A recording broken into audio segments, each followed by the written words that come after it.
Hi,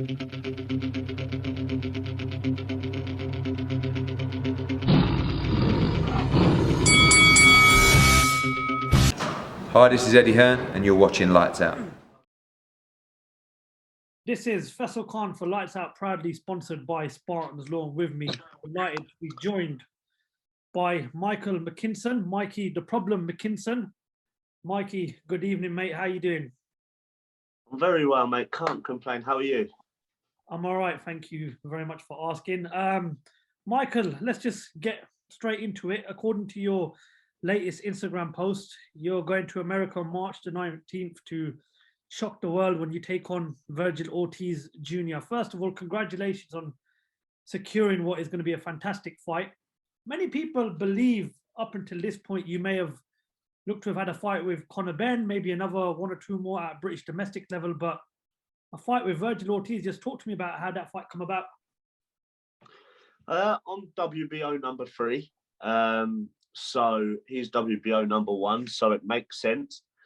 And the domestic scene, obviously I beat Congo last year, but I've called out the domestic scene for a while. It's no secret I don't shy away from any name. But yeah, I found out in November that my name was in talks with Vergil Ortiz, being obviously both with a high WBO ranking, me and Virgil. So yeah, this is an opportunity of a lifetime. So I take it with both hands, and you know, this is my winning this is life changing for me and my future. So yeah, I can't complain. Many people will ask you the question, why have you chosen Vergil Ortiz? Why have you not gone perhaps another different route? Was it just a case of that the offer was too good to turn down? Yeah, it is an opportunity of a lifetime, isn't it? But it's not why have I chosen Vergil Ortiz, it's why have they chosen me, really, because he's golden boy. So yeah, I've obviously the top boys at welterweight are southpaws. The Boots Ennis, Terence Crawford, Spence, and obviously I'm a southpaw. In order for Ortiz he's going to be linked to fighting these guys in a minute, and he obviously wants that southpaw experience. But it's my job to not let him get to those boys. You know, on the banana skin, on the boy that's spoiling the odds yet again. Mikey, what's your thoughts on Vergil Ortiz? You both have got similar sort of records. You're both undefeated. You sort of blew onto the world scene at last year when you beat Chris Congo. And as you just said, Vergil Ortiz is considered the golden boy of golden boy boxing promotions. What's your thoughts on him as a fighter? Very good fighter. You know, perfect record. Like I said, golden boy's golden boy. But you know, there's been flaws. There's been vulnerabilities. He's boxed at a higher level than I've boxed, but he has shown that he's vulnerable. Me, I fought at a lower level, but I've never shown I was vulnerable. Like, you go and look through 21 of my fights and come back to me and tell me a time where I didn't take a shot well, or I looked like I was in trouble. No one would ever find that of me, you know? So that just says the level I've been fighting at, I'm a few levels above anyway. So when an opportunity comes along like fighting Vergil Ortiz, which would be a couple of steps up for me, I deserve it, because what's the point in fighting at a level that I'm making look easy? Do you know what I mean? Last year, as I said, was a very impressive year for yourself. I mean, you fought twice. The first fight was obviously with Chris Congo. Second fight was with Ranowski. You put in 2 brilliant performances. Would you say that you're the favourite going into this fight, given the fact of how convincing your 2 performances was in your last 2 fights? No, well, the bookies got me 7-1 underdog. So, but in terms of my confidence, my mental strength, my hunger, like, I know I'm going to win this fight. There's nobody. He's never fought anyone with a no.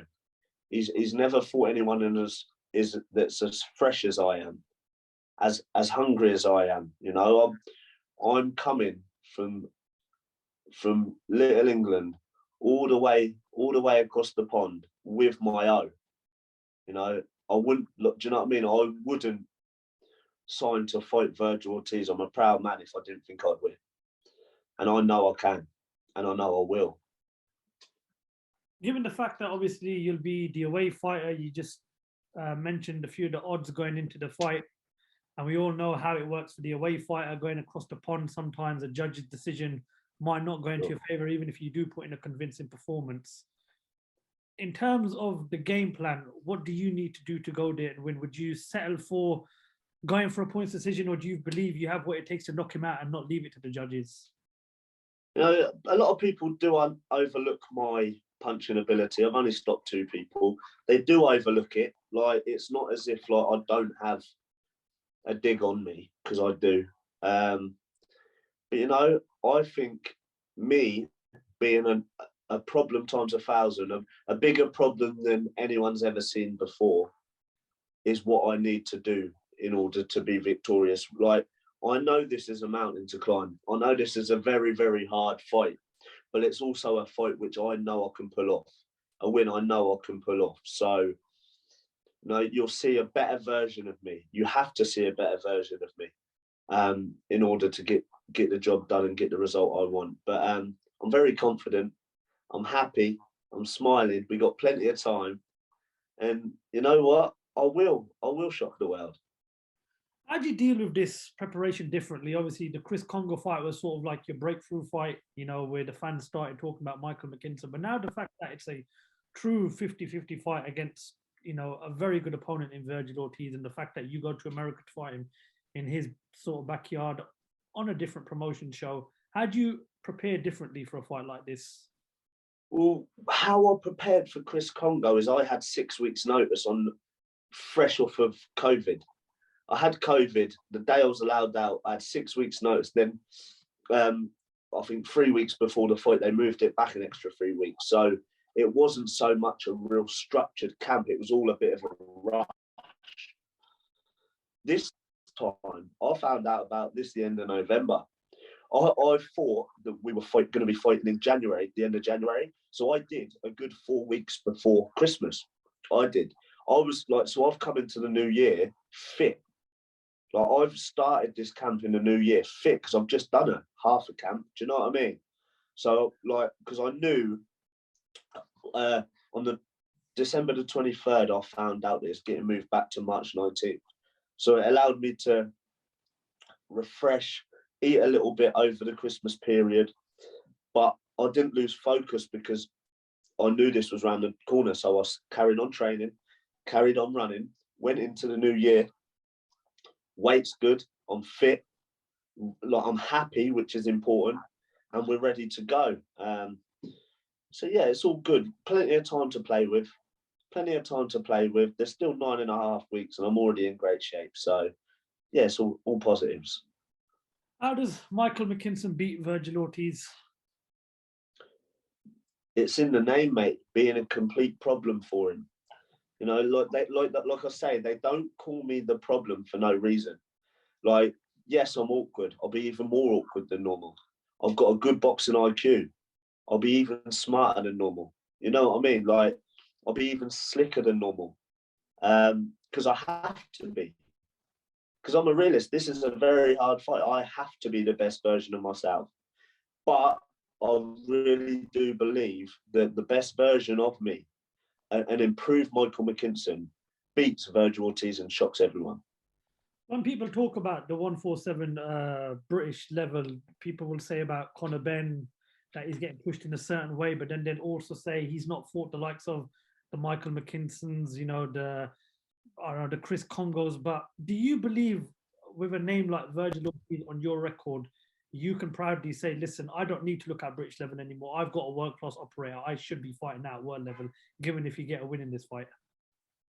Yeah, beating Vergil Ortiz puts a stop to the old who's the best in Britain. Look, really, there's no dispute. Like, after I beat Vergil Ortiz, I'm a world-class elite fighter now. So, so yeah, Conor Benn's a nice lad. He's a very good fighter, but there'll be no question of who's number one in the UK after this. Obviously, I know you'll start looking at perhaps world honors if you do get the win against Vergil Ortiz, but would yourself still be open to those fights at British level with the likes of Conor Benn, given the fact that you both do come through your next fights? Of course, but like, I'm not looking past Ortiz. But when I beat Ortiz, really, it's only Conor Benn because of the name and because of how excited the public will be for it. You know what I mean? Like, I deserve a homecoming in Fratton Park, but I've got a serious important job to do. Serious important job. So there's no names that is on my list except Ortiz. We're obsessed with Ortiz and his team at the moment. We are really obsessed with him. We're really focused on him. So yeah, not looking past him. I never look past opponents anyway. I know the questions always come, who's next, who's next? Like, next is my lottery ticket. Next is my chance to change my whole life, and that's March 19th. When you look at the 147 division, it's such an exciting division. There's already 2 fights to look forward to. One confirmed is Khan versus Brook, and of course, another one that we're just waiting for confirmation is the 2 of the other champions in Spence and Yordenis Ugas. Khan versus Brook takes place February the 19th. A very exciting fight, a fight that fans have wanted to see for years. What's your predictions for that fight? And would you be interested in fighting the winner of that fight? Of course, but personally, in my opinion, I think this will be the last fight for them both. In my opinion, who do I think will win? I think Khan will have a good start, and I think he'll be up on the scorecards. But mid to late rounds, I think Brook could get to him and maybe stop him. But I think Khan may be up on the cards. And as for the other fight between Errol Spence and Yordenis Ugas, given the fact that Ugas put in a brilliant performance against Pacquiao when nobody expected him to do that, does he have a good chance of beating Spence due to the long layoff he's had at the ring, or do you see Spence just being too much for him on the night? Personally, I think Spence beats him on points, but I like Ugas because he's done it the hard way. He's done it the hard way. He's had a massive breakthrough. And what's he, 35 years old? It's took him a long time to get where he is. And he had a massive breakthrough last year. And like I say, he's done it the hard way. So fair play to him. If I was to bet everything I had on the fight, I would probably go a Spence points win. But yeah, I like Ugas. Michael, just tell us what's going to happen come March 19th, because it's a fight we're very excited for. It's a fight we never expected, but we've got it. What goes down on March 19th when you go over to America to fight Vergil Ortiz? My arm gets raised. Everybody's in shock. And I'm telling everybody, I told you. Well, listen, it's going to be a very good fight. When the announcement was made last week with the other fights that were announced, that's the one fight that stood out for me the most. It was an unexpected fight. It's 2 undefeated 147 welterweight fighters putting their O on the line in a true 50-50 fight. We wish you the best of luck for that fight, and it's a fight we're really, really looking forward to tuning into. Brilliant. I appreciate it, mate. No worries. Michael, listen, let you carry on. Thank you very much for your time. We hope camp's going all well, and once again, all the best for the fight on March 19th, and we look forward to speaking to you during fight week. Thank you very much, mate. Nice one. Good time, Michael.